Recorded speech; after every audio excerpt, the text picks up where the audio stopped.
Bismillahirrahmanirrahim. Assalamualaikum warahmatullahi wabarakatuh.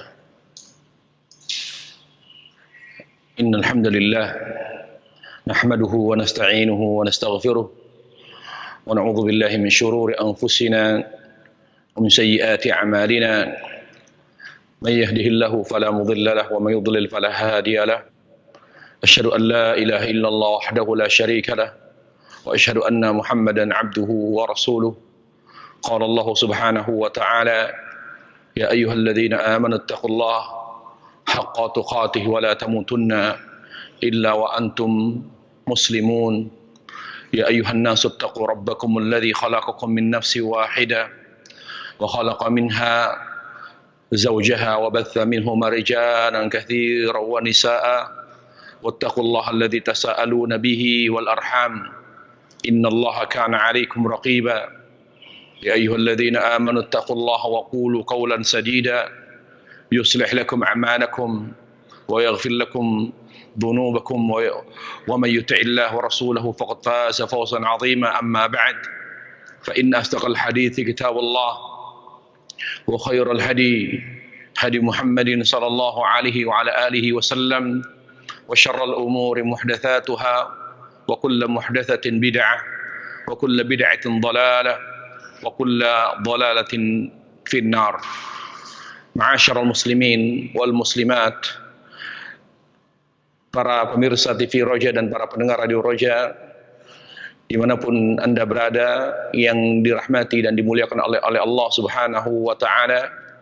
Alhamdulillah, kita bersyukur kepada Allah Tabaraka wa ta'ala dalam keadaan apapun, karena tidak ada amal yang lebih dicintai oleh Allah Jalla wa Ala. Tidak ada amal yang lebih sejalan dengan tujuan hidup kita di dunia, yang mengantarkan kita kepada kebahagiaan, keselamatan, keberkahan, dan lainnya, kecuali dengan kita bersyukur, dengan selalu bersyukur kepada Allah Tabaraka wa ta'ala. Apapun yang Allah Jalla wa'ala takdirkan, kita harus selalu mensyukuri apa yang Allah Subhanahu wa ta'ala tetapkan daripada takdir kita. Karena dengan demikian, maka Allah Jalla wa'ala akan senantiasa bersama kita. Allah akan selalu bersama orang-orang yang bersyukur kepadanya Subhanahu wa ta'ala. Ma'asyiral muslimin wal muslimat, para pemirsa dan para pendengar yang dimuliakan Allah Subhanahu wa ta'ala, kembali kita melanjutkan pembahasan kita, yaitu membahas bab salat dari kitab atau dari buku ensiklopedi doa, dzikir, dan amalan sehari semalam. Pembahasan kita terakhir adalah tentang bacaan atau doa di antara dua sujud. Maka pembahasan berikutnya adalah tentang, kita akan bahas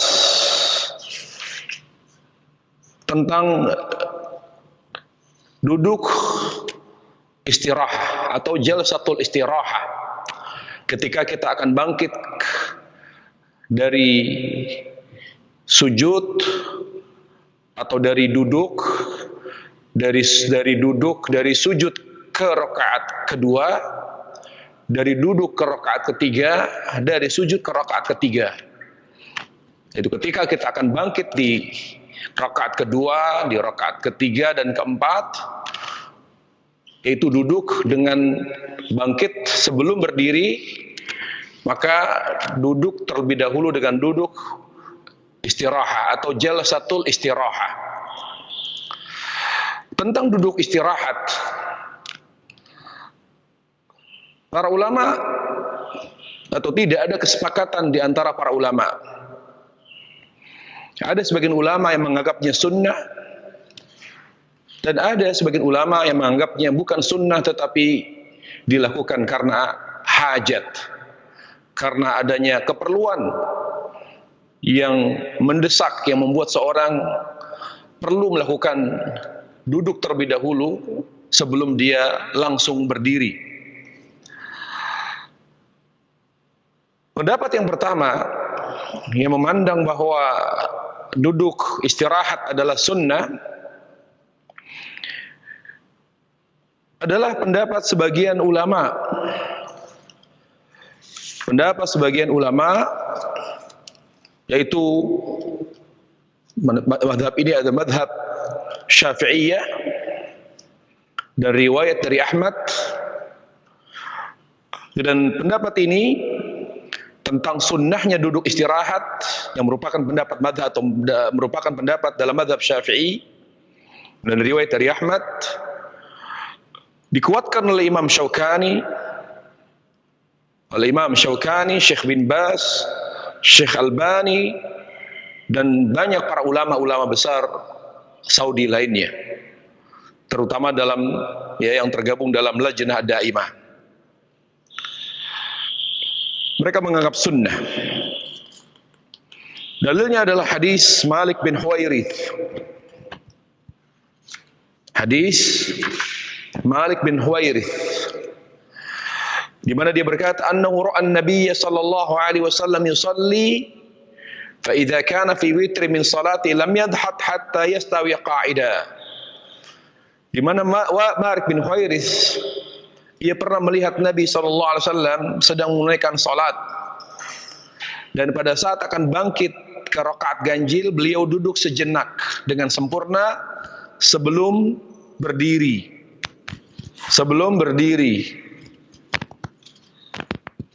Ya, ini dalil menurut sebagian ulama, terutama para ulama Syafi'iyah, akan disunnahkannya duduk istirahat.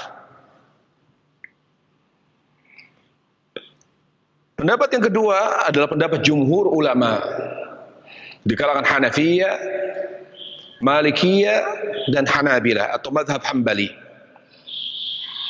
Dan pendapat yang mengatakan bukan sunnah dikuatkan oleh Ibnu Qayyim, Syekhul Islam Ibnu Qayyim, Syekh Utsaimin, dan para ulama yang lain. Mereka memandang bahwa jalsatul istirahah, duduk istirahat itu dilakukan oleh Nabi sallallahu alaihi wasallam karena adanya hajat. Ada keperluan di mana Nabi pada saat itu harus duduk terlebih dahulu. Beliau duduk terlebih dahulu sebelum beliau bangkit dari rakaat kedua, bangkit ke rakaat kedua, ketiga, dan keempat, karena beliau sudah mulai gemuk. Badan beliau sudah mulai membesar dan gemuk. Dalilnya adalah hadis Muawiyah, di mana Muawiyah berkata, qala Rasulullah sallallahu alaihi wasallam, la tubadiruni fir ruku' was sujud fa inni qad baddant. Rasulullah sallallahu bersabda, jangan kalian dahulukan aku. Kalian jangan pernah mendahului aku dalam ruku' dan sujud, karena aku ini sudah mulai gemuk. Berkata Ibnu Hajar ketika menjelaskan hadis tersebut dalam Fathul Bari, beliau berkata, anna fil hadithi isyaratan ila annahu alaihi salatu wassalam kana yaf'aluha li hadha as-sabab fala yushra'u illa fi haqqi man ittafaqa lahu nahwu dhalik. Di hadis itu ada terdapat isyarat bahwa Nabi alaihissalam tidaklah melakukan duduk istirahat kecuali karena sebab. Oleh karenanya tidak disyariatkan bagi orang yang tidak memiliki sebab, tidak memiliki hajat, tidak ada keperluan untuk melakukan jalsah istirahah. Nah, namun ya ikhwatul iman rahimani wa rahimakumullah, yang sahih dari dua pendapat itu, wallahu alam, yang lebih dekat pada dalil adalah bahwa jalsah istirahah adalah sunnah. Namun ada catatan di sini yang disebutkan oleh Syekh Abdullah Fauzan dalam kitabnya Minhatul Allam. Beliau berkata, ya, jika seorang imam langsung bangkit dan tidak duduk tasyahud karena lupa dan tidak duduk tasyahud kedua karena lupa, maka makmum wajib segera mengikutinya. Apabila mengikutinya wajib dalam hal yang wajib, maka mengikutinya dalam hal yang sunnah seperti duduk istirahat adalah lebih wajib. Dijelaskan di sini, saya ulangi perkataan Syekh Abdullah Fauzan, jika seorang imam langsung bangkit, kita tahu bahwa ya para ulama, jumhur ulama menganggap bahwa duduk atau tasyahud kedua pertama adalah wajib. Para ulama, jumhur ulama, mayoritas ulama menganggap bahwa duduk kedua atau tasyahud kedua adalah wajib. Namun jika imam ternyata pada saat dia harusnya duduk tasyahud pertama tapi beliau langsung bangkit, maka kewajiban makmum adalah mengikutinya. Kewajiban makmum adalah mengikutinya. Apalagi kata Syekh Abdullah Fauzan, apalagi dalam hal sunnah seperti duduk istirahat, maka makmum tidak boleh menyelisih imam. Artinya ketika imam tidak duduk istirahat, tetapi ya imam tidak duduk istirahat tapi langsung bangkit ke rakaat kedua, bangkit ke rakaat ketiga, maka makmum tidak boleh duduk istirahat dengan niat menyelisihi imam. Jadi dia amalkan sunnah, padahal imam tidak duduk istirahat dan juga tidak duduk tasyahud.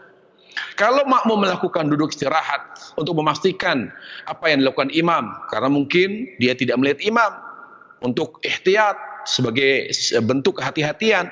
Misalnya ketika imam takbir, sementara dia tidak tahu persis atau lupa di rakaat keberapa sekarang ini, lalu dia duduk dulu untuk mengetahui imam, apakah imam duduk atau bangkit, lalu dia duduk sejenak, kemudian ketika melihat imam bangkit, dia bangkit. Kalau dia melihat imam duduk, maka tidak mengapa.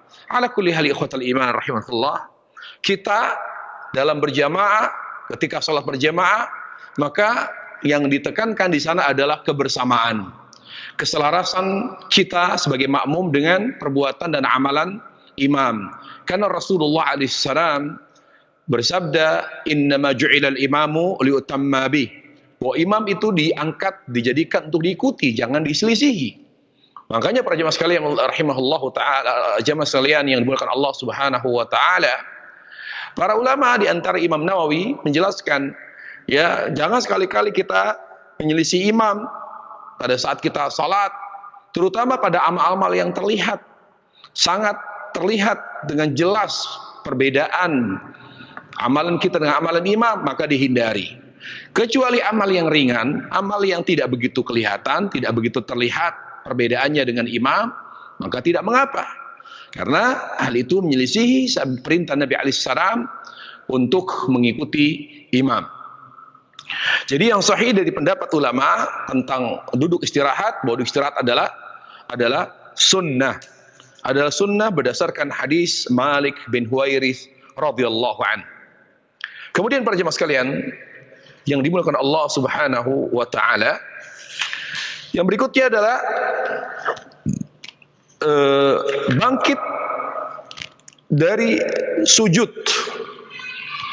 Jadi ketika bangkit dari sujud lalu duduk, ketika dia setelah duduk istirahat, kemudian dia bangkit, apakah ya bangkit dengan tangan atau dengan kaki? Dalam masalah ini para ulama berbeda pendapat. Ya, para ulama berbeda pendapat tentang bangkit dari sujud, apakah dengan tangan, ya, apakah dengan tangan atau dengan kaki. Para jamaah sekalian yang dimuliakan Allah Subhanahu wa taala, sebagian ulama menganggap, ya, bangkit dari sujud yang sunnah adalah dengan mengangkat tangan terlebih dahulu sebelum lutut. Dan ini adalah ya pendapat ulama Hanafi dan ulama Hambali, dan pendapat ini dikuatkan oleh Syekhul Islam Ibnu Qayyim, Syekh Utsaimin, Syekh bin Baz, dan para ulama yang lain. Dan para ulama yang lain. Kemudian para jamaah sekalian, Allah Subhanahu wa taala dasar dalilnya adalah athar Ibnu Mas'ud.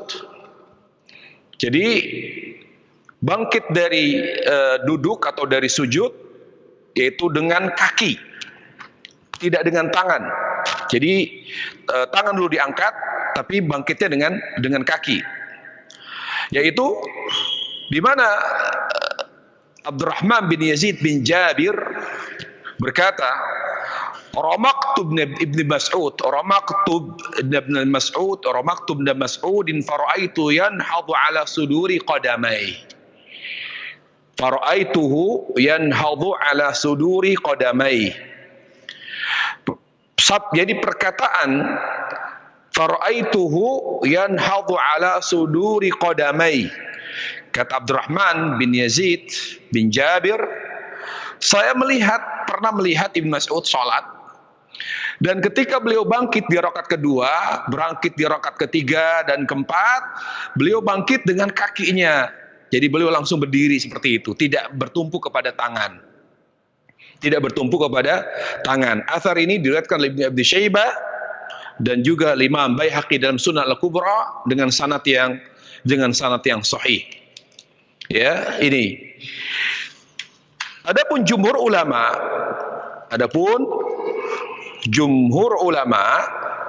ya menganggap yang sunnah justru ketika kita bangkit ke rakaat kedua, ketiga dan keempat adalah bertumpu kepada tangan. Jadi pada saat kita akan bangkit ke rakaat kedua atau ketiga atau keempat, mu'tamidan atau i'timadan ala yadai. Jadi kita bertumpu kepada kedua tangan kita. Dan ini adalah mazhab Malikiyah, Syafi'iyah, ya, dan banyak para ulama yang lain, dan pendapat ini dikuatkan oleh Syekh Albani rahimahullahu taala. Dalilnya adalah hadis Abi Qilabah. Hadis Abi Qilabah. Ya. Di mana Abi Qilabah di situ? Abi Qilabah radhiyallahu an, dia berkata, "Ja'ana Malik bin Huwairith fa shalla bina fi masjidina hadha. Faqala inni la usalli bikum wa ma uridu as-salah, walakin uridu an uriyakum kaifa ra'aitu an-nabiy sallallahu alaihi wasallam yusalli." Faqala Ayyub, faqultu li Abi Qilabah, fa kaifa wa kaifa kana salatu? Qala mithla salati shaykhina hadha, yani Amr bin Salamah. Qala Ayyub, wa kana dhalika asy-syaikh yutimmu at-takbir wa idza rafa'a ra'sahu min as'ani as-sajdati ats-tsaniyah jalasa wa'tamada 'ala al-ard thumma qam. Dari Abi Qilabah datang kepada kami Malik bin Huwairith, ya, dan beliau pun salat bersama kita semua di masjid kita. Lalu dia berkata, dan saya ingin salat bersama kalian. Tetapi maksud saya ingin salat bersama kalian adalah ingin memperlihatkan kepada kalian bagaimana cara salat Nabi sallallahu alaihi wasallam. Ya, bagaimana cara salat Nabi sallallahu alaihi wasallam. Pada akhirnya disebutkan tentang bagaimana cara bangkitnya Nabi alaihissalam ke rakaat kedua, ketiga dan keempat. Terutama di sini pada saat Nabi alaihissalam bangkit ke rakaat kedua, yaitu wa idza rafa'a ra'sahu 'ani sajdati tsaniyah jalasa wa'tamada 'alal ard. Jadi ketika beliau akan bangkit ke rakaat kedua, beliau angkat kepalanya, ya, sambil duduk begini, lalu beliau bertumpu kepada kedua tangannya, kemudian beliau bangkit. Al-Imam Nawawi rahimahullahu taala, beliau menjelaskan hikmah di balik mengapa Nabi alaihissalam, karena beliau menguatkan pendapat sunnahnya ketika kita bangkit bertumpu kepada kedua tangan. Kata Imam Nawawi rahimallahu taala tentang amal tersebut, di anna dzalika ablaghu fil khusyu' wat tawadhu' wa a'wanu lil musalli wa ahra alla yanqalib. Amalan sunnah itu akan membuat salat lebih khusyuk. Jadi ketika kita salat, lalu ketika bangkit ke rakaat kedua, kita bertubuh kepada kedua tangan kita, maka amalan itu, ini sunnah, yang sahih adalah sunnah. Amalan tersebut lebih membuat seorang lebih khusyuk, lebih merendahkan diri kepada Allah Tabaraka wa Ta'ala, dan membantu seseorang yang akan bangkit dari sujud agar tidak jatuh. Jadi kalau ada orang langsung berdiri, siapa tahu mungkin pada saat itu kakinya lemah atau sedang dalam keadaan tidak siap, tidak sigap, tiba-tiba dia langsung jatuh. Tapi ketika dia bertumpu dengan kedua tangannya, maka lebih aman, lebih terhindar seorang dari jatuh, apalagi sampai tersungkur seperti itu. Wallahu a'lam. Yang sahih dalam masalah ini, yang sahih adalah bahwa lebih dekat pada dalil ketika kita bangkit ke rakaat kedua, rakaat ketiga, keempat, maka yang lebih afdal adalah kita bertumpu kepada kedua tangan kita. Wallahu ta'ala a'lam. Kemudian ketika kita bertumpu kepada kedua tangan kita, ketika kita bangkit dari rakaat kedua, ketiga, dan keempat, maka yang sunnah juga adalah dengan menggenggam tangan. Jadi ketika kita bangkit sambil menggenggam tangan kita. Dasar dalilnya adalah athar dari Ibnu Umar. Athar ini adalah athar yang sahih, athar yang sahih diriwayatkan oleh Imam Tabrani dan Al-Mu'jam Al-Awsat, dan disahihkan, bahkan disebutkan dalam riwayat yang lain yaitu hasan. Tapi riwayat ini athar ini dihasankan oleh Syekh Albani dalam kitab Tamamul Minna. Dari Arzuq bin Qais berkata, aku pernah melihat Ibnu Umar menggenggam tangannya ketika bangkit dari sujud, lalu beliau ditanya, ini amalan apa? Yaitu menggenggam tangan.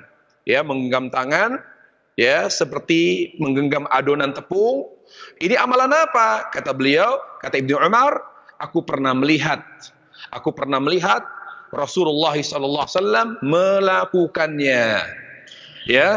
Syekh Muhammad Mazmul dalam kitab Tarjih fi Masail at-Taharah was Shalah, beliau mengatakan pada hadis tentang menggenggam tangan ketika bangkit dari sujud tidak ada tambahan sifat atau amalan dalam salat. Sebab bangkit dari sujud bisa dilakukan dengan bertumpu pada telapak tangan atau dengan tangan menggenggam. Bahkan hadis Malik dalam riwayat Bukhari sesuai dengan secara makna dan menguatkan hadis Ibnu Umar. Justru hadis Ibnu Umar tentang izin dijadikan sebagai penjelas hadis. Jadi riwayat-riwayat tentang bagaimana Nabi bangkit dari sujud, untuk bangkit ke rakaat kedua, ketiga, dan keempat, umumnya adalah bangkit dengan tangan, bangkit dengan kedua telapak tangan, bertumbuh pada kedua telapak tangan. Menurut sebagian ulama, hadis Ibnu Umar ini atau athar Ibnu Umar ini penjelas. Jadi dijelaskan di riwayat Ibnu Umar bahwa Nabi alaihissalam ketika bangkit tidak hanya bertumpu kepada telapak tangan, tapi beliau juga bertumpu kepada kedua tangan beliau yang digenggam. Yang digenggam seperti ini. Makanya Syekh Muhammad Mazmul berkata, justru hadis atau athar Ibnu Umar tentang izin dijadikan oleh ulama sebagai penjelas hadis. Penjelas hadis Malik dan lain sebagainya. Jadi tidak ada pertentangan dan bahkan bisa dipadukan riwayat-riwayat tersebut. Dan Imam Nawawi rahimahullahu taala beliau berkata dan menguatkan, dan pendapat ini adalah pendapat yang dikuatkan oleh Imam Nawawi, beliau berkata amalan sunnah itu akan membuat salat lebih khusyuk, yaitu dengan menggenggam tangan ketika kita bangkit ke rakaat kedua, ketiga, dan keempat. Kata beliau, amalan sunnah ini akan membuat salat lebih khusyuk, dan sebagainya. Jadi kita para jemaah sekalian yang dimuliakan Allah Subhanahu wa taala, wallahu taala alam, disunnahkan kita ketika kita bangkit ke rakaat kedua, ketiga, keempat, disunnahkan kita untuk membangkit dengan kedua tangan kita sambil menggenggam kedua tangan kita. Wallahu ta'ala a'lam. Kemudian yang berikutnya, poin 19 adalah ketika kita sholat 2 rakaat, mengerjakan sholat 2 rakaat, ya, mengerjakan sholat 2 rakaat. Bagaimana cara duduknya? Bagaimana cara duduk ketika sholat 2 rakaat yang berjumlah 2 rakaat? Apakah iftirash atau tawarruk? Apakah iftirash atau tawarruk? Ya ikhwatal iman.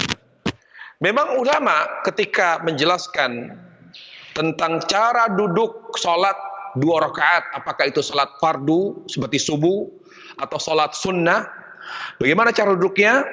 Para ulama tidak sepakat, tidak ada kesepakatan di antara para ulama. Ya, namun pendapat jumhur ulama sehingga dijadikan kaidah oleh jumhur, oleh mereka, bahwa setiap salat 2 rakaat maka duduknya adalah iftirash. Setiap salat 2 rakaat duduknya iftirash, sampai mereka meletakkan kaidah seperti itu. Karena jumhur ulama, ya, di kalangan Hanafiyah, Syafi'iyah dan Hanabilah, kecuali Malik, bahkan dalam mazhab Hanafi seluruh duduk tasyahud itu duduknya iftirash. Ya, seluruh duduk tasyahud, baik itu tasyahud awal maupun tasyahud akhir, semua duduknya iftirash. Itu menurut mazhab Hanafi. Ya, tapi yang sahih tidak seperti itu. Yang sahih, ya ikhwatal iman rahimakumullah, tentang duduk di salat 2 rakaat, maka yang sahih adalah duduknya iftirash. Duduk tawarruk dilakukan di salat yang jumlah rakaatnya lebih dari 2 rakaat. Duduk tawarruk dilakukan pada salat yang jumlah rakaatnya lebih dari 2 rakaat. Ya, nah, dan ini pendapat jumhur adalah pendapat yang lebih dekat kepada dalil. Ya, adapun dalilnya yang menguatkan kaidah tersebut yang merupakan pendapat jumhur ulama, ya, kecuali madhab Maliki tidak memandang sunnahnya seperti itu, yaitu duduk iftirash setiap salat yang jumlahnya 2 rakaat. Dalil-dalilnya sangat banyak sekali, diriwayatkan di antaranya oleh Aisyah, Wa'il bin Hujr, Abu Humaid As-Sa'idi. Misalnya, ya jelas sekali, yaitu hadis hadis Aisyah, di mana Aisyah berkata, fi kulli rak'ataini tahiyyah, wa kana sallallahu alaihi wasallam yafrishu rijlahul yusra wa yansibu rijlahul yumna. Ya, di beliau sallallahu alaihi wasallam, kata Aisyah, ya setiap 2 rakaat beliau mengucapkan tahiyat atau bertasyahud. Lalu pada saat beliau bertasyahud, yaitu pada saat 2 rakaat, maka beliau menegakkan, ya, duduk di atas kaki kirinya dan menegakkan kaki kanannya. Duduk di atas telapak kaki kirinya dan menegakkan kaki kanannya. Telapak kaki kanannya, jadi kaki kanannya beliau tegakkan. Wayan siburi rijlahul yumna. Dan hadis ini sahih, diriwayatkan Imam Muslim. Ditambah lagi dikuatkan oleh Wa'il bin Hujr. Kita tahu tentang salat, yang sangat memperhatikan salat Nabi alaihissalam adalah Wa'il bin Hujr. Kalau ada riwayat tentang salat Nabi alaihissalam yang diriwayatkan oleh Wa'il bin Hujr, maka kita pegang betul-betul. Ya, kita pegang betul, karena apa yang diriwayatkan oleh Wa'il bin Hujr adalah mu'tamad, dia jadi acuan tentang salat Nabi sallallahu alaihi wasallam. Beriwayat Wa'il bin Hujr menyebutkan, ya, beliau katakan nasabal yumna, ya, wa idza jalasa fi raq'ataini adja'a al-yusra wa nasabal yumna. Ketika beliau duduk di salat 2 rakaat, maka beliau menduduk ya, maka beliau apa? Maka beliau sallallahu alaihi wasallam menghamparkan telapak kakinya, dihamparkan begini lalu didudukin, menghamparkan telapak kakinya ke belakang dan menegakkan telapak kaki kanannya. Lalu Ibnu Qayyim rahimahullahu taala, karena beliaulah yang menguatkan, beliau termasuk ulama yang menguatkan ya bahwa setiap salat 2 rakaat apakah itu wajib atau sunnah, maka duduknya adalah iftirash. Beliau berkata, hampir seluruh riwayat, perhatikan, beliau ingin membantah ya ulama Maliki yang tidak menganggap bahwa duduk iftirash setiap salat 2 rakaat adalah sunnah. Beliau ingin membantah. Kata beliau dalam kitabnya Zadul Ma'ad, hampir seluruh riwayat dari Nabi SAW menyebutkan cara duduk iftirash pada setiap sholat 2 rakaat. Jadi hampir seluruh riwayat dari Nabi SAW ketika beliau sholat 2 rakaat, hampir seluruhnya beliau duduk dengan cara iftirash. Wallahu ta'ala alam. Sampai di sini kajian kita ya untuk materi, maka sisa waktu yang ada saya serahkan kepada pembawa acara. Wallahu taala alam wa sallallahu wasallam wa barak ala nabiyyina Muhammad wa ala alihi wa sahbihi wasallam walhamdulillahi rabbil alamin. Barakallahu fikum, jazakallahu khairan. Terima kasih Ustaz atas bimbingan dan pelajaran yang bermanfaat yang telah Ustaz sampaikan kepada kami. Semoga yang singkat ini dapat menambahkan ilmu serta faedahnya bisa kita amalkan dalam ibadah kita sehari-hari. Ya khadal Islam, untuk ada yang bertanya seputar pembahasan ini, untuk memperdalam pembahasan silahkan. Halo, assalamualaikum warahmatullahi wabarakatuh. Waalaikumsalam warahmatullahi. Dengan siapa, di mana? Dengan Pak Taufik di Jonggol. Silahkan Pak Taufik, pertanyaannya. Iya, ini masalah istirahat nih ketika kita bermakmum dengan yang imamnya tawaruk. Gimana tuh si makmum, apa tetap istirahat apa ikut tawaruk gitu? Baik. Dalam duduknya gitu. Baik Pak Taufik. Oke, makasih. Iya. Assalamualaikum warahmatullahi wabarakatuh. Waalaikumsalam warahmatullahi wabarakatuh. Silakan Ustaz.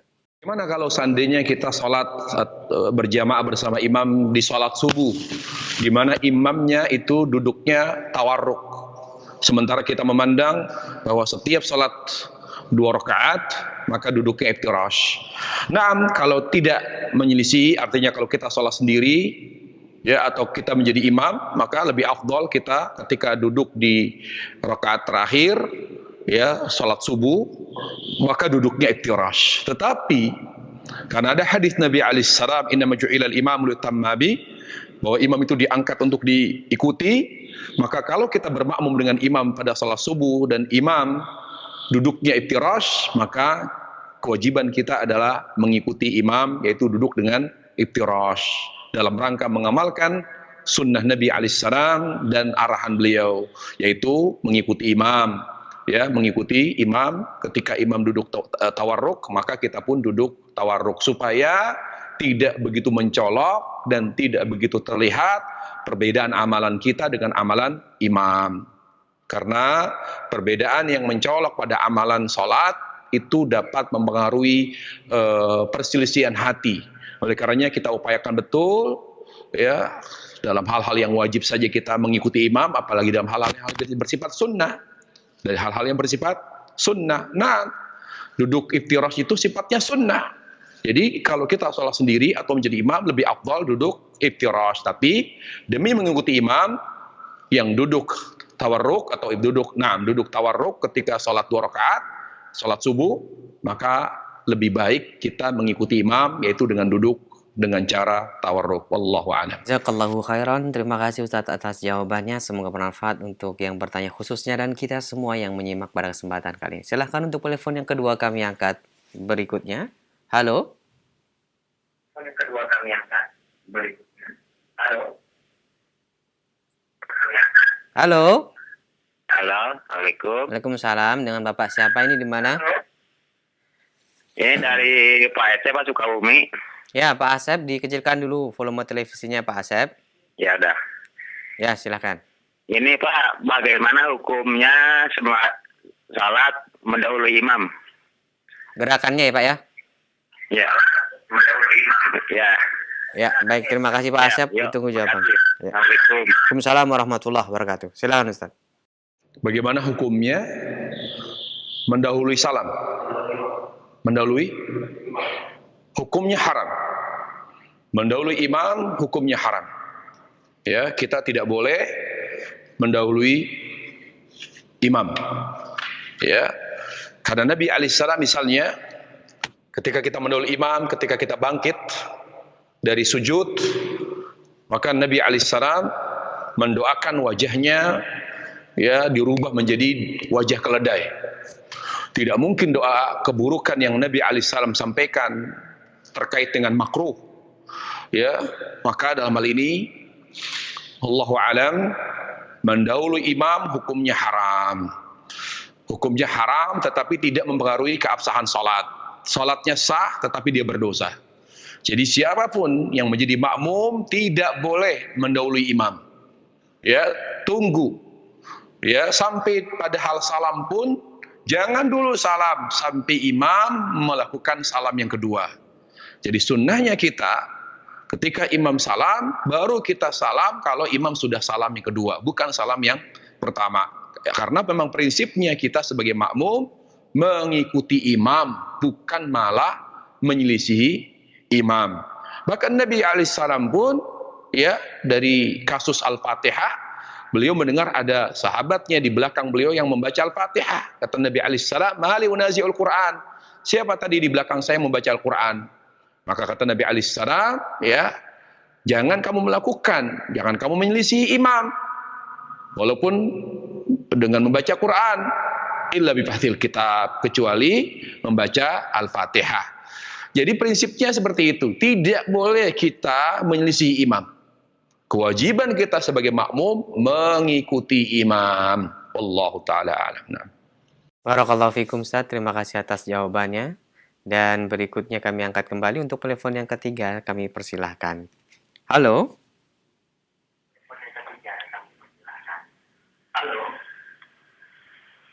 Halo. Ya. Assalamualaikum. Assalamualaikum warahmatullahi wabarakatuh. Waalaikumsalam warahmatullahi wabarakatuh. Bapak mohon maaf dikecilkan terlebih dahulu volume televisinya ya. Udah di Ya. mute ini, udah Ya. dikecilin, udah di mute. Ya, dengan Bapak siapa di mana ini? Dengan Rahmat Hidayat di Bekasi. Silahkan pertanyaannya. Iya, Ustaz, mau tanya kalau sholatnya 3 rakaat, 1 salam, itu iftiros atau tawaruk? Maksudnya kayak witir gitu ya, satunya Witir, salam. ya. Ya. Witir sholat 3 rakaat, tapi 1 salam gitu kan. Baik. Itu duduknya iftiros atau... Tawaruk. Oh. Baik, terima kasih Bapak atas Syukran, syukran, Ustaz. Jazakallah khairan. Waalaikum. Silakan Ustaz.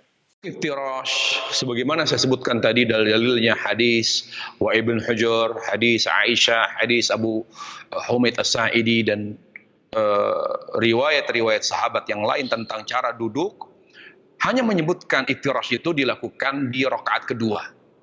Iftirash itu dilakukan pada rakaat kedua. Jadi dari sini jelas sekali kalau kita duduk di rakaat ketiga, di rakaat keempat, maka tidak ada cara duduk lain kecuali tawarruk, termasuk sholat witir. Jadi kalau kita duduk sholat witir dengan cara langsung 3 rakaat atau 1 salam, apakah itu 3 rakaat atau 5 atau 7 dan seterusnya dengan 1 salam, maka cara duduknya karena dia lebih dari 2 rakaat adalah dengan tawarruk. Wallahu a'lam. Ya, Ustaz, barakallahu fikum wa jazakallahu khairan. Terima kasih atas jawabannya dan berikut kami akan bacakan sejumlah pertanyaan dari pesan singkat. Yang pertama dari Iwan di Jakarta. Ustadz, saat kita telat dalam sholat atau masbuk dan kita duduk saat rakaat keempat, imamnya sudah salam, kita masih bangkit lagi. Ketika duduk di rakaat terakhir itu imam tawaruk. Kemudian yang menjadi pertanyaan, apakah makmum yang masbuk ini juga duduk tawaruk atau iftiros untuk meneruskan 1 rakaat yang kurang tadi? Silakan Ustaz. Untuk meneruskan rakaat. Nah, ketika imam atau makmum mendapatkan seluruh rakaat kecuali 1 rakaat, artinya dia hanya tertinggal satu rakaat. Maka kita lihat Salat apa itu? Kalau di salat subuh, maka dia duduk iftirash. Jadi satu rakaat yang tertinggal bagi makmum masbuk itu rakaat terakhir. Jadi satu rakaat yang tertinggal lalu dia sempurnakan, dia kerjakan, maka bagi makmum dan masbuk adalah rakaat terakhir. Jadi kalau itu terjadi di salat subuh, maka dia duduk satu rakaat yang tertinggal, di duduk terakhirnya adalah dengan iftirash. Selain itu di salat duhur, asar, ya, maghrib dan isya, ketika dia terluput satu rakaat, maka duduknya adalah tawarruk, karena bagi dia makmum masbuk, bagi dia satu rakaat yang terluput adalah rakaat terakhir. Maka sunnahnya ketika kita duduk terakhir di salat lebih dari 2 rakaat adalah dengan cara tawarruk. Wallahu a'lam. Barakallahu fikum Ustaz, terima kasih atas jawabannya. Berikut kami akan bacakan kembali dari pesan singkat. Assalamualaikum warahmatullahi wabarakatuh. Pertanyaan dari Ummu Firda yang bertanya, bagi muslimah yang dia sholat sendiri di rumah, bacaan untuk sholat subuh, maghrib, dan isya, apa harus dibaca lebih keras? Terima kasih Ustadz. Jazakumullahu khairan. Silakan. Masalah keras atau tidak ditekankan keras. Yang ada jahar. Jahar di sini artinya suaranya terdengar. Tidak harus keras. Karena salat subuh, salat maghrib dan isya adalah salat jahriyah. Artinya ketika kita membacanya didengar oleh orang lain. Didengar oleh selain diri kita. Itu jahar namanya. Adapun keras dan tidak, kembali kepada diri kita masing-masing dan kembali kepada kondisi, keadaan. Kalau memang itu mengganggu, ya artinya misalnya ada yang misalnya kita sholat subuh, ada bayi misalnya, kita baca keras membuat bayi itu terbangun, maka tidak patut kita membaca dengan keras. Tapi kalau kita tidak memiliki anak kecil, kemudian juga memang ingin mungkin menghadirkan suasana ibadah di dalam rumah, misalnya bagi seorang wanita, agar anak-anaknya itu nanti mungkin mereka jadi mendapatkan suasana ibadah, sholat, dengan setiap sholat sang ibu selalu mengeraskan bacaannya ketika sholat subuh, maghrib, isya, maka tidak mengapa. Jadi intinya ikhwatul iman, pada saat kita sholat subuh atau wanita sholat subuh, sholat maghrib dan isya di rumah, maka yang ditekankan adalah dijaharkan, artinya dibaca dengan suara yang terdengar.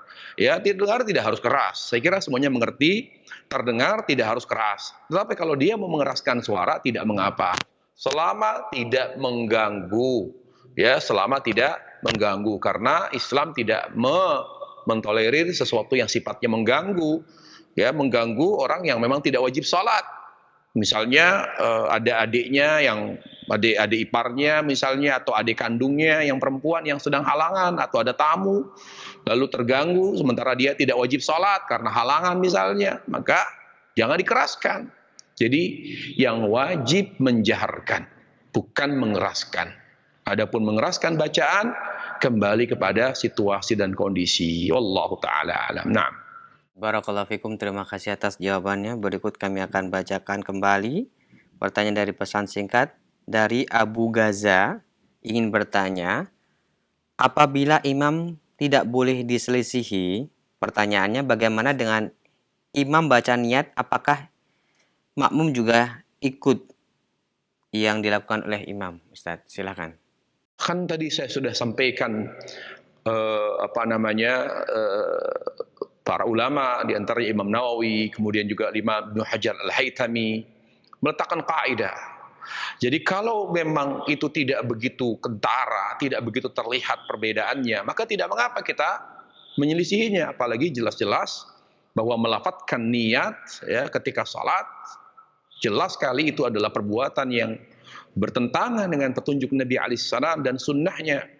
Atau dengan kata lain adalah perbuatan bid'ah, melafadzkan niat dalam salat, karena tidak ada contohnya dari Rasulullah SAW. Bahkan Syekhul Islam Taimiyah rahimahullah taala menukil ijma' bahwa niat itu tempatnya di hati, anna niyata mahalluhal qalb. Oleh karenanya ikhwatal iman, tidak sepatutnya kita melafadzkan niat karena jelas-jelas amalan tersebut menyelisih amalan Nabi sallallahu alaihi wasallam. Oleh karenanya kalau kita mendapati imam salat kita dia melafadzkan niat, maka tidak boleh kita mengikutinya. Tidak boleh kita mengikutinya. Selain itu juga kalaupun kita menyelisihinya tidak begitu kelihatan dia mengatakan usolli, kita tidak. Kita langsung takbir.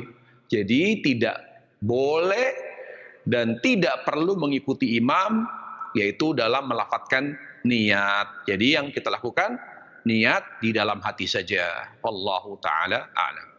Ya Ustaz, barakallahu fikum. Terima kasih atas jawabannya dan berikut kami akan berikan kesempatan kembali. Masih ada waktu beberapa menit ke depan untuk Anda bisa masuk via telepon. Halo, Assalamualaikum warahmatullahi wabarakatuh. Waalaikumsalam. Dengan siapa ini di mana? Dengan Ibu Nur di Artiris. Silahkan pertanyaannya Ibu. Ya, terima kasih. Mm-mm. Bagaimana dengan sholat seorang perempuan di rumahnya lalu bertepatan dengan aminnya seorang imam di masjid? Apakah betul dia akan mendapat pahala yang besar kalau aminnya itu bersamaan dengan imam yang di masjid? Terima kasih. Assalamualaikum warahmatullahi wabarakatuh. Waalaikumsalam warahmatullahi wabarakatuh. Silakan Ustaz. Naam. Mengucapkan amin secara serentak yang akan mendapatkan ampunan dari Allah Jalla wa Ala karena sama dengan aminnya malaikat itu berlaku bagi yang salat berjamaah di masjid. Bagi yang salat berjamaah di masjid. Adapun mereka para wanita yang salat di rumah, kalau mereka ingin mendapatkan keutamaan itu, mereka dianjurkan salat berjamaah di rumah dengan anak perempuannya misalnya. Tetapi tidak dimaksud dengan amin yang serentak yaitu dengan amin jamaah yang sholat di masjid. Yang dimaksud adalah serentak, amin yang serentak adalah dengan jamaah yang bersamanya. Dan tidak benar berjamaah dengan dengan jamaah yang ada di masjid. Tidak boleh ada jarak. Tidak boleh ada jarak, ya. Tidak boleh ada jarak karena sholat berjamaah itu harus bersama. Di tempat yang sama, bukan di tempat yang berbeda. Jadi tidak benar kalau seorang wanita yang sholat di rumah, lalu dia sholat pada saat jamaah di masjid sudah mulai sholat, karena terdengar suaranya dengan melalui speaker misalnya, imamnya, lalu ketika terdengar waladhdallin dan jamaah itu pada amin, lalu wanita yang sholat di rumah pun mengatakan amin. Karena bagaimana dikatakan dapat keutamaan? Karena sholat berjamaahnya itu tidak, ingat para jamaah sekalian, kaidah ini disebutkan oleh Syekhul Islam Taimiyah, ada kaidah ibu dan para pendengar atau pemirsa yang lain, semua keutamaan di dalam Al-Quran dan hadis dari suatu amal itu lahir dari amal yang sesuai dengan sunnah. Semua keutamaan sholat, keutamaan puasa, keutamaan zakat, keutamaan umroh, haji, itu lahir dari mana? Ketika amalan kita sesuai dengan sunnah. Pertanyaannya, apakah seorang wanita yang sholat sendiri di rumah dengan niat berjamaah dengan jamaah yang sholat di masjid, apakah itu sesuai dengan sunnah? Tidak benar. Yang ada ketika wanita itu sholat di masjid, lalu aminnya bersama, berserentak, ya sama, berbarengan, mendapatkan keutamaan. Jadi dilihat dari sisi hukum, dia bukan sholat berjamaah, jadi tidak mendapatkan keutamaan itu. Wanita yang sholat di rumah akan mendapatkan keutamaan, yaitu ketika aminnya bersama, serentak, berbarengan, ketika dia sholat berjamaah dengan wanita lain.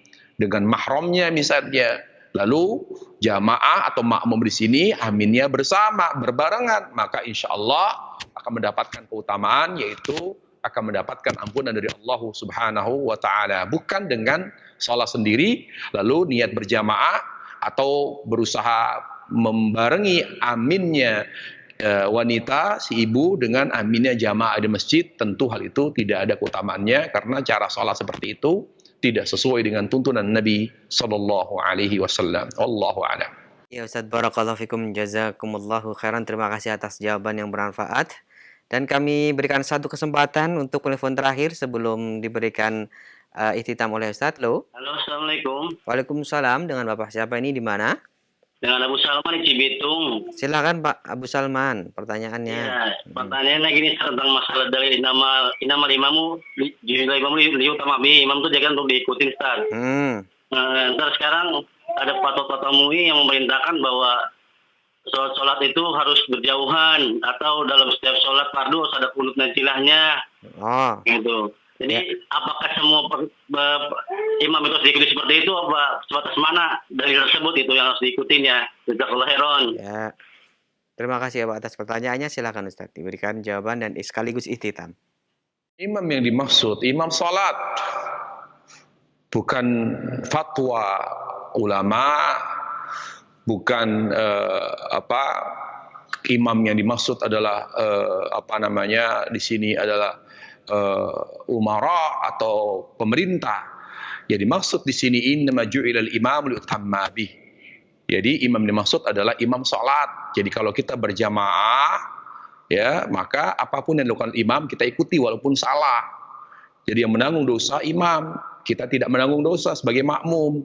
Bukan yang dimaksud adalah ulama atau pemerintah dalam hal ini gitu loh.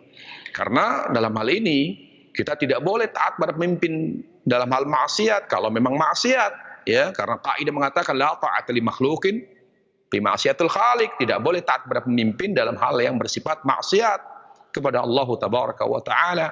Karena taat kepada pemimpin, kepada umara, kepada waliul amr yaitu umara dan ulama itu tidak mutlak, harus dengan syarat. Syaratnya apa? Yaitu dalam hal yang baik, dalam hal yang ma'ruf. Karena Nabi alaihissalam ketika menjelaskan ayat Allah Jalla wa Ala surat An-Nisa ayat 59, ya ayyuhalladzina amanu atii'u Allah atii'ur rasul ulil amri minkum. Wahai orang yang beriman, taatilah Allah dan taati Rasul dan ulil amri di antara kalian, yaitu ulama dan umara. Kata Syekh Sa'di yaitu waliul amr, ulama, umara dan ulama. Maka Nabi alaihissalam menjelaskan, karena di situ ada kesalahpahaman di kalangan sahabat memahami taat kepada pemimpin, yaitu mentaatinya sampai dalam hal yang salah. Bahkan Nabi alaihissalam mengatakan dalam Sahih Bukhari, inna ta'atu fil ma'ruf, buat taat pada pemimpin, pada waliul amr itu dalam hal yang ma'ruf, dalam hal yang baik.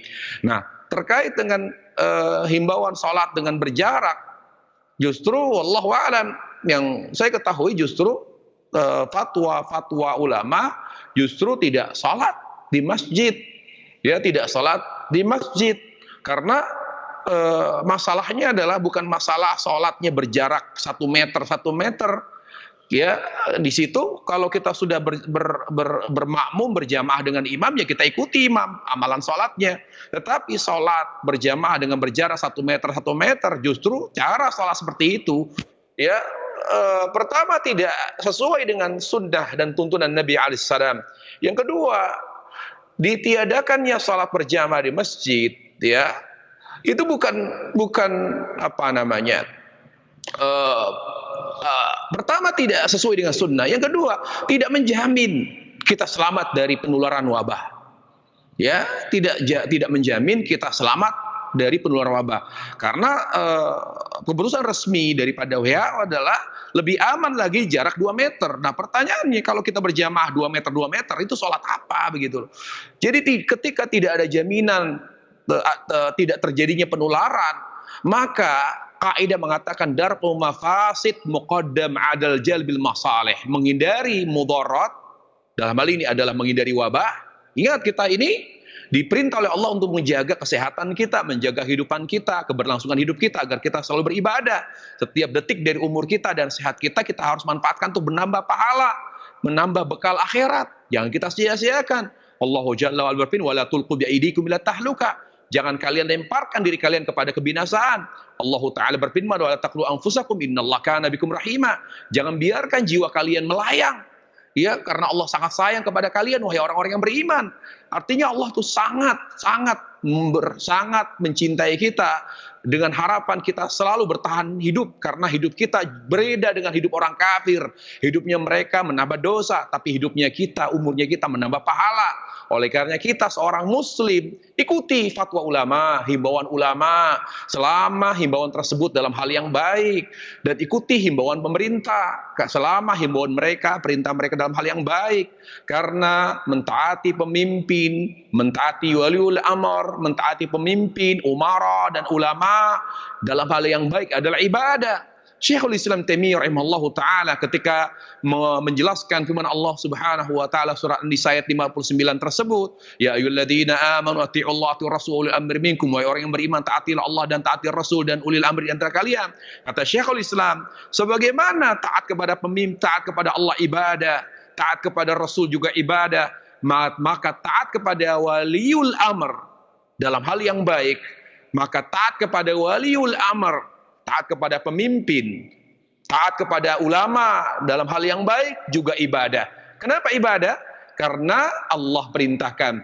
Syekh Utsaimin rahimahullahu taala mengatakan, selama niat kita adalah bin niyati ta'ati lillah, ta'atan lillah. Jadi kita mengikuti himbauan pemerintah, mengikuti himbauan ulama, fatwa mereka dengan niat apa? Kalau kita ingin mendapatkan pahala ibadah, biniyati ta'ati lillah, dengan niat taat kepada Allah, karena Allah perintahkan kita mentaati ulil amr.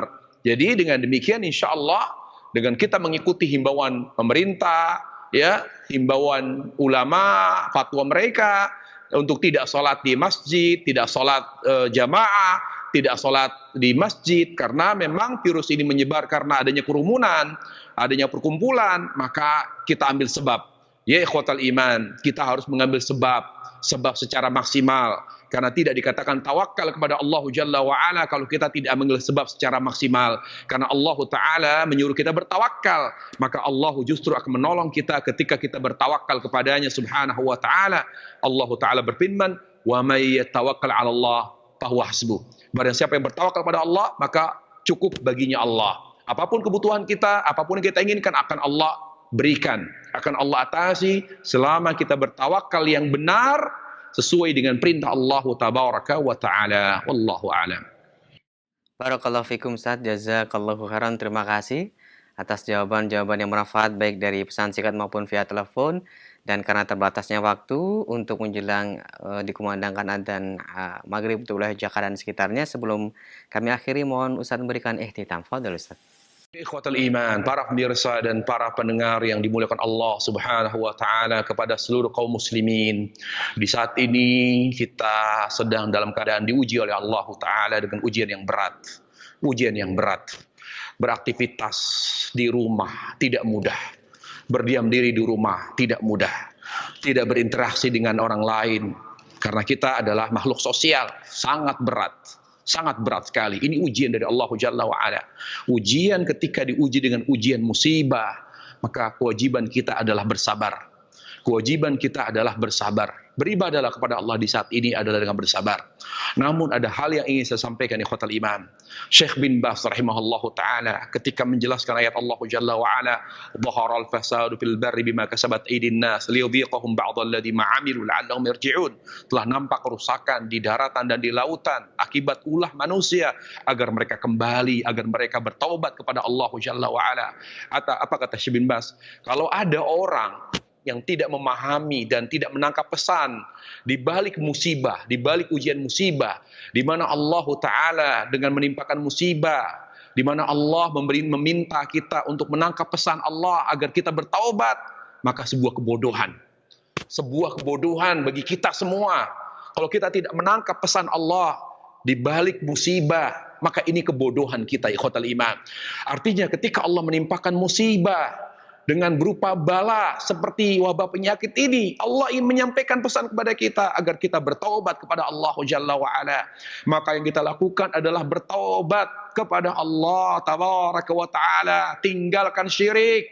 Tinggalkan syirik kepada Allah Jalla wa'ala. Tinggalkan semua perkara bid'ah, amalan-amalan, akidah, apapun yang tergolong sesuatu atau perkara yang baru dalam agama. Tinggalkan maksiat, dosa-dosa besar, ikhwatal imam. Tidak akan berakhir keadaan seperti ini kalau kita tidak meninggalkan sebab murkanya Allah Jalla wa'ala. Tinggalkan syirik, tinggalkan bid'ah, tinggalkan semua yang dimurkai Allah, tinggalkan semua yang dibenci Allah Jalla wa'ala yang bersifat haram, dosa besar, semuanya ikhwatal iman. Kemudian banyak berdoa, karena amal yang sangat dicintai Allah Jalla wa'ala adalah doa. Doa sampai Nabi alaihissalam bersabda, la yurdul qadha illa doa. Tidak ada yang dapat merubah takdir. Ini takdir Allah Jalla wa'ala. Kita harus imani bahwa kita harus menerima dengan ikhlas dan ridha, bahwa Allah takdirkan kita mendapatkan ujian yang bersifat global seperti ini. Ini adalah ujian dari Allah Jalla wa'ala. Maka kita harus sabar. Kita harus sabar menghadapinya. Namun ya ikhwatal iman, karena doa dapat merubah takdir, maka kita perbanyak doa kepada Allah Jalla wa'ala. Doa agar Allah segera mengangkat bala ini. Doa sebagaimana doa yang diajarkan oleh Nabi alaihissalam, Allahumma inni a'udzubika minal barasi wal jununi wal judami wa sayyi'il asqam. Dan doa-doa yang lain, perbanyak doa ikhwatal iman. Ayo bangun malam, sujud, sholat tahajud. Bangun malam, minta kepada Allah, menangislah kepada Allah, ya Allah angkat bala ini. Jangan santai-santai, jangan cuek, jangan tidak peduli, beraktivitas seperti semula. Dan ingat, kita mengatakan akan berakhir ini 2 pekan, 3 pekan. Ya ikhwatan, tidak bisa bala ini hanya berakhir dengan kita berjarak misalnya, dengan social distancing misalnya, atau menjauhi fisik kita dengan yang lain. Justru wabah ini karena dosa. Jadi kita harus ambil sebab yang membuat kemurkaan Allah itu menjadi hilang. Tinggalkan dosa, kepada Allah Jalla wa'ala bertobat, dan perbanyak doa. Karena doa adalah amal yang sangat dicintai Allah Subhanahu wa taala. Akhirnya Ibnu Qayyim rahimallahu taala mengatakan, apabila Allah merindukan doa kita, apabila Allah Jalla wa'ala merindukan doa kita dan istighfar kita, maka Allah akan menimpakan bala kepada kita. Allah Jalla wa'ala menimpakan bala kepada kita karena Allah rindu, karena Allah Jalla wa'ala menginginkan doa dan istighfar kita. Berarti mungkin di antara kita jauh dari istighfar, jauh dari doa, sehingga Allah menimpakan bala. Saatnya saat ini ya ikhwatal iman, berdoa kepada Allah. Berdoa kepada Allah Subhanahu wa taala agar Allah segera mengangkat bala ini, mengangkat musibah ini, dan sehingga kita bisa kembali beraktivitas. Wallahu taala alam, wa sallallahu wasallam wa barak ala nabi Muhammad wa ala alihi wa sahbihi wasallam. Subhanakallah bihamdik, asyhadu an la ilaha illa anta, astaghfiruka wa atubu ilaik. Assalamualaikum warahmatullahi wabarakatuh.